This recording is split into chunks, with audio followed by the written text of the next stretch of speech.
భాయ్ ఆ విక్కీ గాడు మన పోర్ట్ ఏరియాలో export and import all contracts లోకి ఎంటర్ అయిపోయాడు. చిన్నప్పుడే వాణ్ణి చంపే అని బహుత్ బార్ బోలా, మేరా బాత్ సునా నహీ. వాడేం పీకుతాడులేని వదిలేశావు.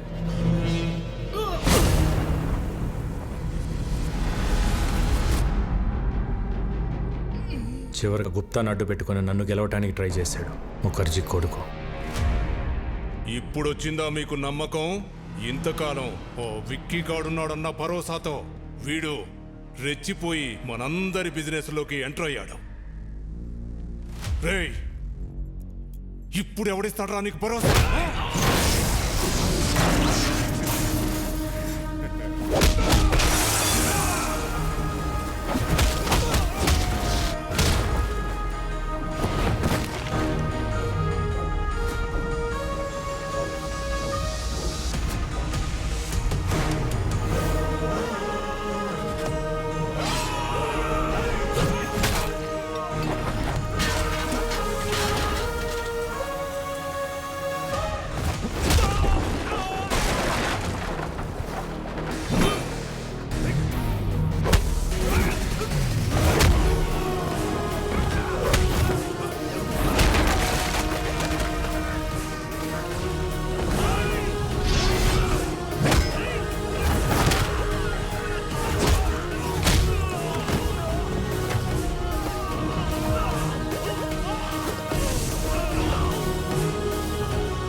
मर गया साला।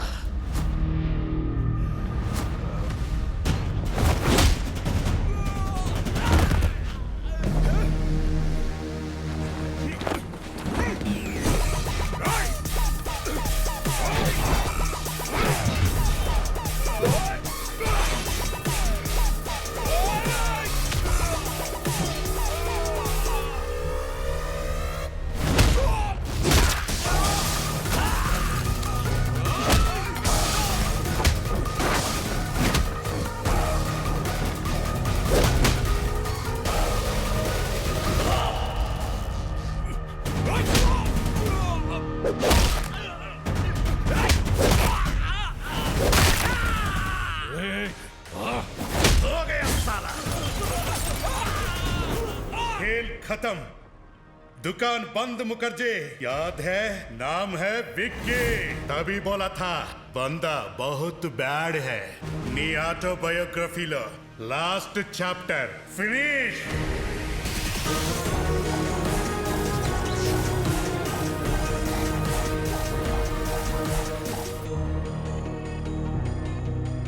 ఏం సాధించలేవన్న అన్నయ్య మాటలకి పంతం పట్టుదల కసితో డబ్బు స్థాయి అన్నీ సంపాదించాను. మీరిద్దరూ ప్రేమించుకున్న సంగతి భైరవ్ మాకు చెప్పింది. చూడు బాబు, ప్రేమించుకోవడానికి మీరిద్దరు చాలు, కానీ పెళ్లి జరగాలంటే 2 కుటుంబాలు కావాలి. మీ ఇల్లు ఎక్కడో చెబితే మేము పెద్దవాళ్లతో మాట్లాడతాను. ఒక ఇంట్లో ఉండవలసిన కర్మ ఆయనకి లేదు సార్. ఆయనకంటూ ఒక 5 స్టార్ హోటలే ఉంది. మేమందరూ అక్కడే ఉంటాం. మా బాస్కి ఆఫీస్ అని ఇల్లేనా ఆ 5 స్టార్ హోటలే. ఓ ఏటా భయపరా, అయ్యగారికి ఇల్లు కూడా లేదన్నమాట. పెళ్లి సంబంధాన్ని ఊపుకుంటూ వచ్చేసాడు బాస్. రే, ఇల్లుదే ఉంది సార్, పెళ్లి కాలేదు కాబట్టి ఇన్ని రోజులు ఆగాను. కలకటాలో మీకు ఏ ఏరియాలో కావాలో చెప్పండి, రేపు మార్నింగ్ కల్లా విత్ రిజిస్ట్రేషన్ రెడీ చేసి పెడతాను. ఇల్లంటే ఇటుకలతో కట్టేది కాదు బాబు, మనుషులతో ఉండేది. డబ్బుంటే ధనవంతుడు అవుతావు, అదే కుటుంబం ఉంటే బలవంతుడు అవుతావు. ఈ రోజుల్లో ఎవరు సార్ కలిసి ఉంటున్నారు కుటుంబంగా? పెళ్ళి అవ్వగానే ఎవరికోవాలి సపరేట్ అయిపోతుంటే తప్పు. బంగారు కంచం ఉన్నా కడుపు నిండా తినలేని వాళ్ళు, పట్టు పరుపులున్నా కంటి నిండా నిద్ర పట్టని వాళ్ళు చాలామంది ఉంటారు. ఎందుకో తెలుసా? వాళ్ల గెలుపుని సెలబ్రేట్ చేసుకునేందుకు, వాళ్ల బాధని ఓదార్చేందుకు కుటుంబం లేక. సో కుటుంబం లేనప్పుడు నీకు ఎన్ని కోట్లున్నా నువ్వు పేదవాడివే. ఎంతమంది పనివాళ్ళు నీ చుట్టూ ఉన్నా నువ్వు ఒక అనాథవే. మా అమ్మాయిని నీలాంటి ఒక అనాథకి ఇవ్వడం మాకిష్టం లేదు.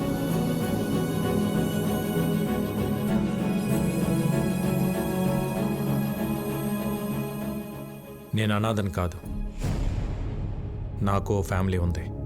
అవునా? ఫ్యామిలీ ఉంటే మరి ఎందుకు లేదని చెప్పావు? చిన్నప్పుడే గొడవ పడి ఇంట్లోంచి వచ్చేసాను. ఏ కుటుంబంలో గొడవలు లేవు? మేం కూడా గొడవలు పడతాం, మరుక్షణమే మళ్ళీ కలిసిపోతాం. ఆ మేము అనేది కుటుంబం. చూడు బాబు, రక్త సంబంధం విడిపోతుంది కానీ తెగిపోదు. మా అమ్మాయి మీ ఇంటికి రావాలంటే మేం మీ కుటుంబంతో మాట్లాడాలి. శుభేచ్ఛ. 14 ఏళ్ళయింది అన్న వదిలి వచ్చేసి. నేను కనపడగానే ఇన్నాళ్ళు ఎందుకు రాలేదురా అని అడిగితే తల దించుకోవడం తప్ప నా దగ్గర సమాధానం లేదు. మనకు అన్యాయం చేసిన వారిని కొడితేనే తప్పు అన్న అన్నయ్యకి నేను కలకత్తాలో ఏం చేసి ఎదిగానో ఎలా చెప్పగలను?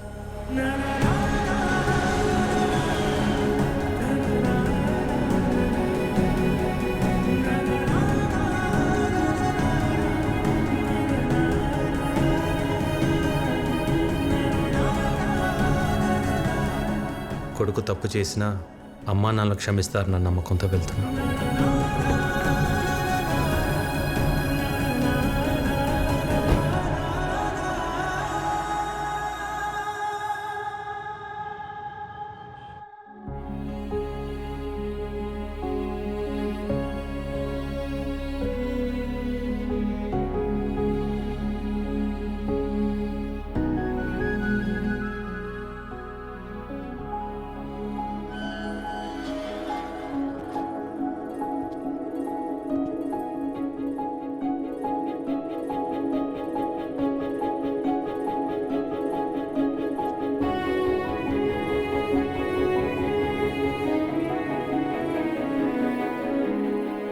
అన్నయ్య,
పద్నాలుగేళ్ల తర్వాత నా ప్రాణం తిరిగి వచ్చినట్టుంది.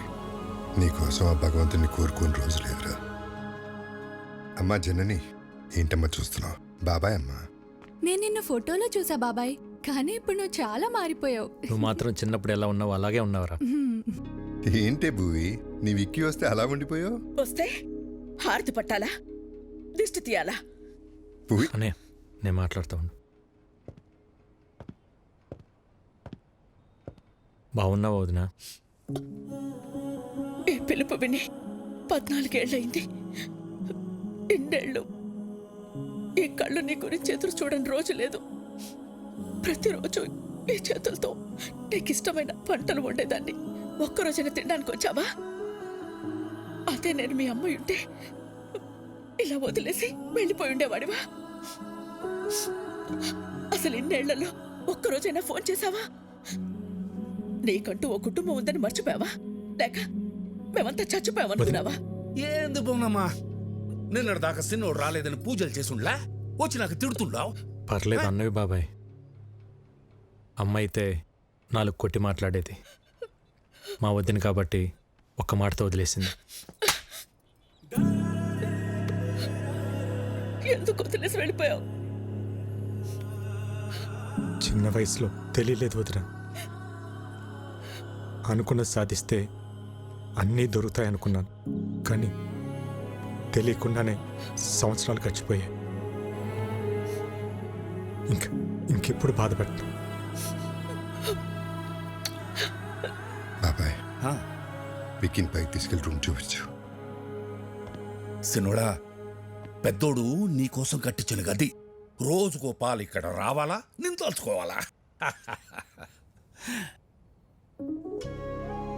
సిన్నోడా, ఇన్ని సంవత్సరాల తర్వాత పెద్దోడు మొహంలో అంత సంతోషాన్ని చూస్తున్నాను.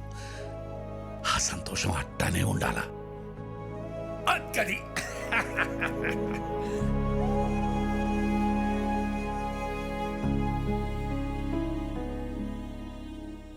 అన్నయ్య ప్రేమేంటో నాకు తెలిసింది, కానీ నేనేంటో అన్నయ్యకి తెలిస్తే